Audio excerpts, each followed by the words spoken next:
Hello, my name is Cassandra Linger. I am a recent graduate from WVU. I graduated in History and Art History. Today I have brought my grandmother and my great aunt Susie Belvine and Rita Cochran, who are the granddaughters of Melvin Wine.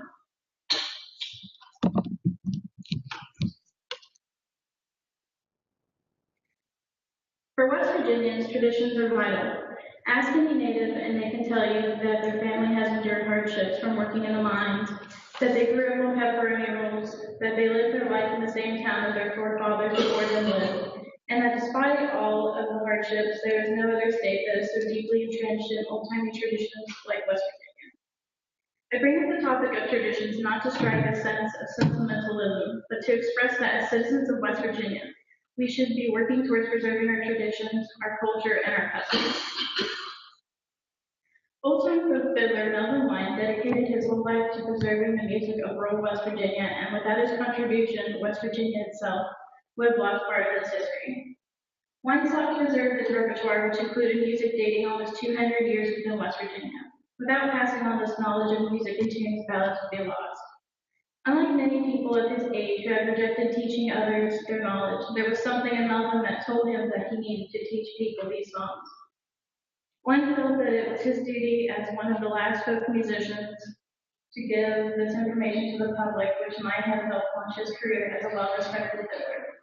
Not only did Wine pass this sense of musical knowledge to these children, but also to the locals, his family, friends, students, and the whole nation. One also felt that the only way to teach someone his music would be to show them visually. As a recipient of the National Heritage Fellowship Award from the National Endowment of the Arts in 1991, it goes without saying that he is considered a national treasure. However, he has not yet received acknowledgement within the West Virginia Hall of Fame. I do have a video, but for some reason it's not showing up, so I'm just going to play the audio.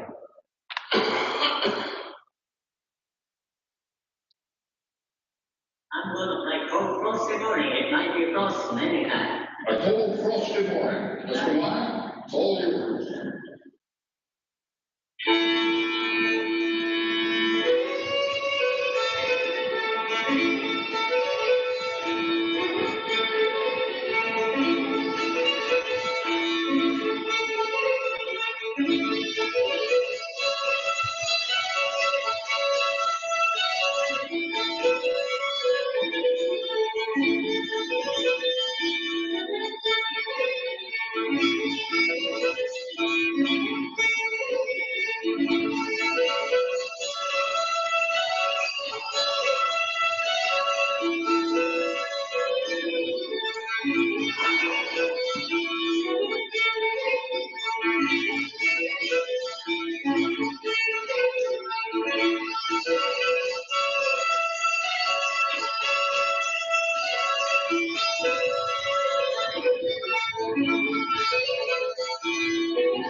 Although the main focus of this thesis is to look at how Wine is depicted, parts of his biography need to be addressed because it shapes how he presented himself. Melvin Wine was born on April 20th, 1909 in Stouts Run, West Virginia, located in Braxton County. According to the census records taken in 1840, Melvin's great-great-grandfather, George Wine, was reported as a farmer. However, it's possible that George Wine moved as early as 1820 to Braxton County, West Virginia. Wine introduced his repertoire to his great-grandfather, David Smithy Wine, who played the fiddle, grandfather, John Nelson Wine, who hummed and sang tunes, and father, Robert Bob L. Wine, who played the fiddle. Wine's grandfather never played the fiddle, but he knew Smithy's songs and would indicate which notes to play through humming, singing, or whistling. Around the age of 14, Wine began to play publicly with his younger brother Clarence at the Burnsville Movie Theater in Braxton County. In between films, the two brothers would play a set. As the movie theater began to become popular, Wine stated that the theater began to host a fiddler's contest. It was at this contest that Wine would be his father and take first place. As Melvin and Clarence became older, they began to play square dances, which involved people drinking. As the 1930s approached, Melvin decided that he would not perform at square dances anymore because of the drinking and an incident where an older man was murdered for being rude to a 12-year-old girl. After marrying his wife Etta on December 1st, 1930, and having small children, Wine felt that the square dances were no longer acceptable to play. Shortly after his marriage to Etta, Wine moved to Copeland, West Virginia, and that is where he lived the rest of his life. In the late 1920s to mid-1950s, Wine received most of his income from working as a coal miner. He eventually became a farmer so that he could be closer to his family. Melvin quit playing the fiddle around 1938, shortly after his wife Etta became sick. However, he began to play again around 1957 and even competed in Glenville's West Virginia State Folk Festival, a year later winning second place. Melvin did not play for a few years after that because he felt that playing the fiddle might not be appropriate. It was not until he was babysitting his granddaughter Kelly in 1963 and found that the only way to keep her from crying was to play his fiddle. From that point on, Melvin began to play publicly and entered multiple competitions, which has led to his fame. The Augusta Heritage Center, formerly known as the Augusta Heritage Arts Workshop, opened in 1972 at the Davidson-Elkins College in Elkins, West Virginia. For years now, the center has preserved West Virginia's traditions and facilitates others in learning from these master artists. Some of the traditions exhibited are as follows: basket weaving, blacksmithing, traditional dance, traditional music, boat making, and more. In 1977, Wine made his first appearance by teaching a summer workshop and taught as a solo master artist until 1991. After 1991, Jerry Milnes, a guitar player and overseer of the center, accompanied Wine. Wine began to learn how to teach others, stating, quote, "It kind of surprised me when I got to start to do it, because I never thought I'd be able to do that, teaching people. I can't tell them how to do it. They've just got to watch and see what happens." An example of how Wine taught his students can be seen in Jeffrey Varner's 1992 limited edition print, Passing It On from an Original Watercolor Painting, which is to your left. Although there is little to no information on Varner other than that he was a West Virginia artist, his print focuses on how Wine is showing a young female student how to play. The print was created to embody what the Augusta Heritage Center worked towards, preserving traditions as well as to commemorate the center's 20th anniversary. The print not only looks at how Wine is teaching the student, but it could refer to how Wine used these teaching mechanisms he learned from the center and notes. Passing It On explores an interaction between Wine and the little girl. From the girl's perspective, she studies Wine's movements carefully while also preparing to play from his example. Wine closes his eyes and smiles while teaching the model or example technique. The relationship between the two gives the viewers a sense of wisdom versus an experience, and self-taught versus academically or classically trained. The print also meant a great deal to Wine in that he himself kept a copy of the print in his home with his various awards surrounding the print. The difference between how Wine and the girl held their instruments is interesting in that it comments on the difference between rural and professional learning. Wine learned how to play from his father, while the little girl appeared to be playing in a professional or classical style by using the chin rest and holding the fiddle a certain way. This bridges the difference between being classically trained and learning from the locals. People in the rural areas of Appalachia and West Virginia, there were few schools that taught how to play except at a college level, and most families did not have enough money to pay for lessons. Wine is depicted holding his fiddle on his chest rather than having it under his chin, which demonstrates that he taught himself and learned from his father. Wine also tilts the fiddle out towards the ear, which gives a nice profile of how the fiddle is. Wine's hands and arms express how much pressure he uses when placing his hands on the neck of the instrument, as well as the bow. Wine tucks his elbows into his side to create stability when playing. The light glistening from the strings indicates that he was in the middle of playing when the print was created. His white hair, wrinkles on the face, and bulging finger joints indicate wisdom, knowledge, and experience. The little girl holds her fiddle in a pose similarly to a classically trained violinist. Her inexperience is shown by the way she is holding her bow as well as the way she bends her left hand through the notes. When looking up close at her hand, one can see the joints of her fingers are pressing hard on the bow. From looking at her fingers, it is apparent that she is trying to emulate the strength and control Wine displays. To keep a steady hand the girl extends her pinky down further on the boat. Also, like wine, she too tries to keep her elbows tucked into her sides. However, it is apparent that this is not a natural pose for her or one that she is not used to. Passing down the music, author Sarah Sullivan and illustrator Barry Root chronicles the journey that protege Jake Crack went through in 1995 to learn from his idol Melvin, even moving from Indiana so he could learn from wine. This children's book not only uses information from character interviews, but also from the two biographies of wine. Within the children's book, the main focus is on the relationship between Crack and wine. The story takes place within Wine's home, and the way it is depicted is not so different from how Wine's house actually was. There is a scene of Wine and Crack playing on the front porch. When compared to the photograph titled Melvin Wine Played the Fiddle in Copeland, West Virginia, Jackson County, located in the West Virginia Regional History Center at the West Virginia University, the similarities are striking. It appears that the page from passing on the music down took place just behind Wine. Though there is a 39-year gap between the two representations, when looking at both images, it seems as if time stood still, and the only thing that changed was the furniture, the age of the people that came to visit, and Wine's age. The hardwood floor is shown with a rectangular green rug resting under Melvin and Jake. The rug is also conveniently placed pictorially because it makes it easier to see where the shadows are laying in this image.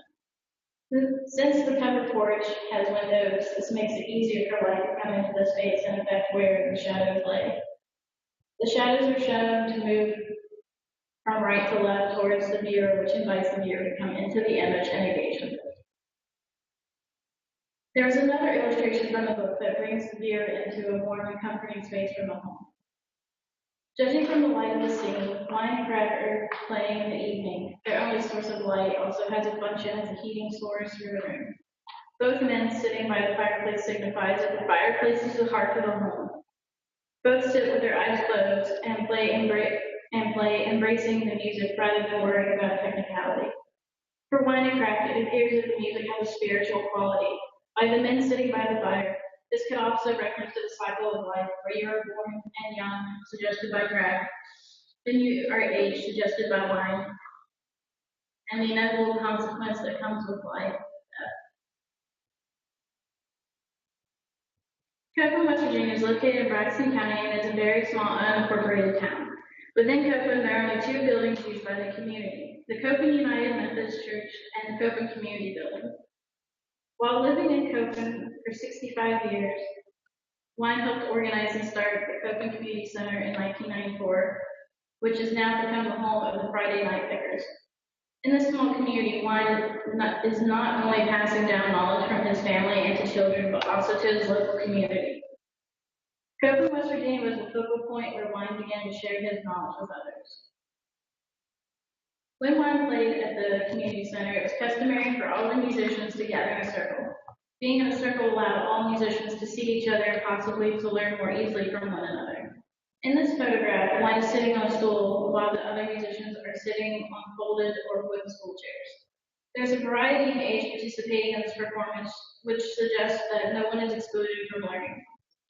There does not appear to be an order as to how the musicians are sitting. However, Jake Crack sits to the right of Wine. Because Crack is sitting beside Wine, it could suggest that if other fiddlers could not see what Wine was doing, they could watch Crack. The next photo, taken on the same day, is a closer view of Wine with the fiddler, Crack and Jenny Smith. Smith looks over to the right, however, it is unclear whether she is looking at Wine, Crack, or someone else in the picture. Crack looks towards the photographer and appears to be the only one that actively shows that he is aware of the photograph being taken. Wine sits in his iconic pose that is displayed in almost all commercial images. Compared to the other photograph, the people sitting in the background are just barely shifted. When looking at this photograph and the Barnard print, Smith appears to be in the same pose as the little girl. She is almost holding her fiddle in the same position. Her right hand is pressed at almost the same note. And the way she holds her bow is almost the same. And the way her head is turned, as well as her stare, is almost the same. Though I am not positive that the girl in the Barnard print is Smith, the similarities are astounding when compared to this photograph. In 1972, Thomas Brown, a music professor at the West Virginia University, began to record Melvin playing in his home as well as conducting interviews. Brown is considered to be the first person to interview Wine for academic reasons. Wine felt that he came from a lower class status, so it was hard to talk about his success, stating, quote, "I've always felt behind, but after that happened, I don't feel behind. I went up to the dean's office. Tom Brown took me up to the dean's office, and I felt so low, about it, and me never getting through the first grade of school. And I told him, the dean, and he said, don't let that bother you a bit. He said, you know something we don't know." In the West Virginia Regional History Center, there is a collection of 3 photographs of Wine playing in block hall at the College of Creative Arts in May 1974. This could suggest that Brown felt Wine would be influential to the music students, or that they should learn from an old-time folk musician. Brown stated that his focus was to, quote, document the music and social context of the music for archival research rather than in producing commercial recordings of Wine. This perspective allows the viewer to see how Wine holds and rests the fiddle when he plays. The fiddle appears to be tilted down, which points to the accompanist. Wine rests his chin on the binding of the fiddle rather than on the chin rest. He digs the fiddle into his chest. Since the fiddle is so close to his heart, it seems that music comes from his heart and that his passion is what fuels his music. For the most part, the viewer cannot see Melvin's face from where the photographer stood. The West Virginia State Folk Festival was established in Glenville, Gilmer County, West Virginia in 1950 by Patrick W. Gaynor, an English professor at the West Virginia University.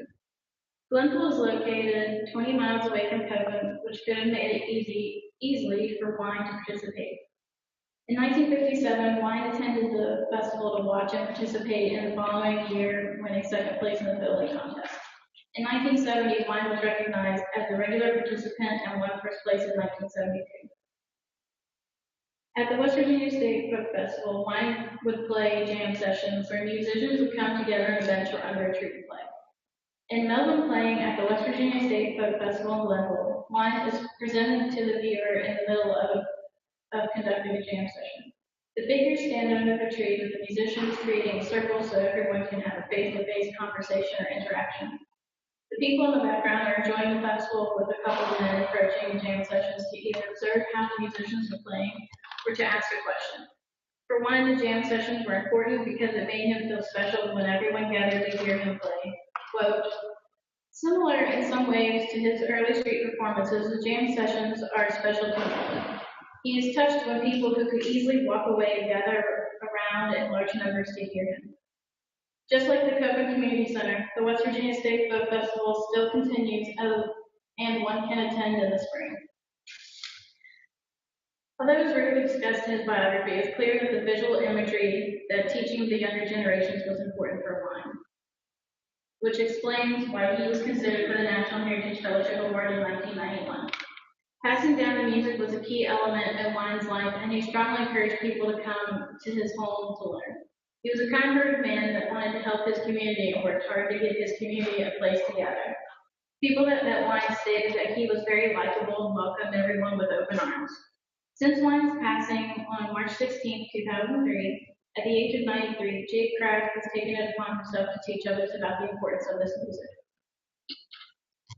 Craft made a promise to Wine and Lester McCumbers, a fellow Jackson County folk fiddler, that he would honor their style of playing and teach the future generation. Until Wine is recognized in the West Virginia Hall of Fame, I suppose we'll just have to suffice by visiting the exhibit about him in Charleston, West Virginia at the State Capitol. Thank you.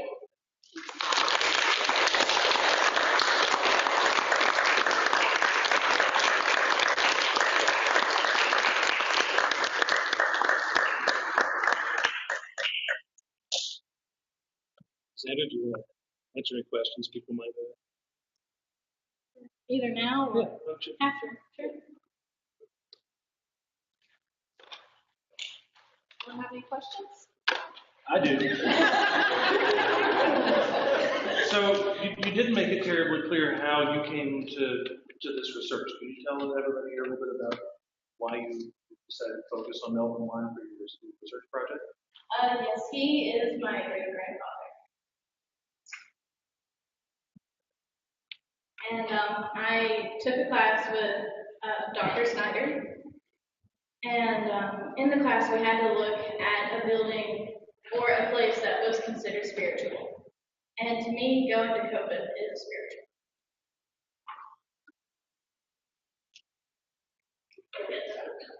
Do you play? I played clarinet in high school, but I don't play any kind of bluegrass or folk music. No. Do you know where Big Rapids is now? I remember being in Morgantown a couple of years ago and what contest. Yeah, I'm not sure. Yes, he lives in Charleston, and they have the crack there, and he goes around to festivals. Great. But he's in his late 20s.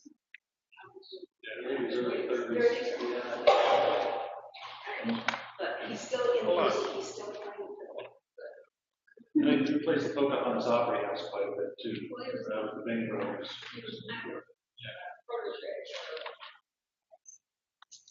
Yeah, at a young age. He was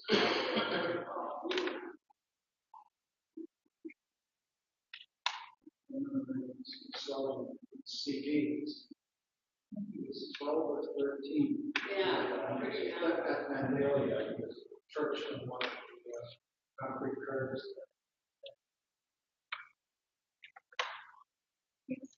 So you don't know where the original of this painting is? No, or not as far as I know. You can still get those posters, though. Yes. Yeah, I think they're $15. I guess the website. I looked. Our brother, Elmer, the oldest one of the family, ended up with the original painting. Oh. Who is now deceased, and then a member of his family got it. After Dad passed, he got the number one. Always ask Grandma. Yeah, there's Jen, and she's the oldest sister of the two, so it's an honor to be here. And we can tell you about the cake factory. Well, that book, that shows was really wonderful. Yes. So oh yeah, I bought it at Tamarack several years ago. I say Tamarack still has it. Yeah, and it's just a lovely book. Susan Sullivan. Did a good job. Probably available on it. Yes. Probably. Yes. Is the young girl that was a teenager, Jenny, is she still alive?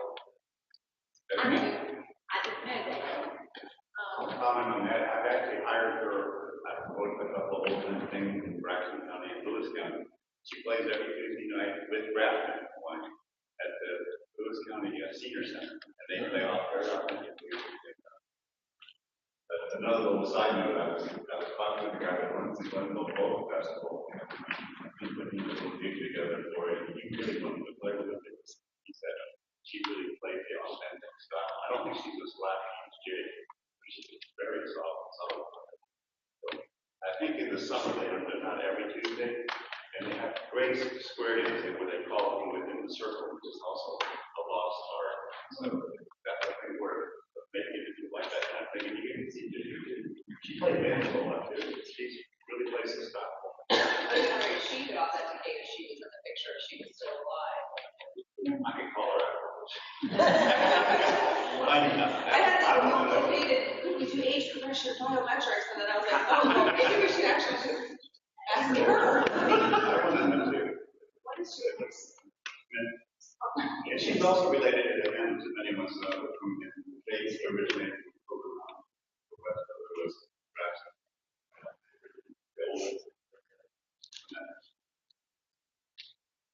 I will tell you that Jake Brackett is near number one playing the fiddle every week. He is awesome. Have another round of applause for Suzanne.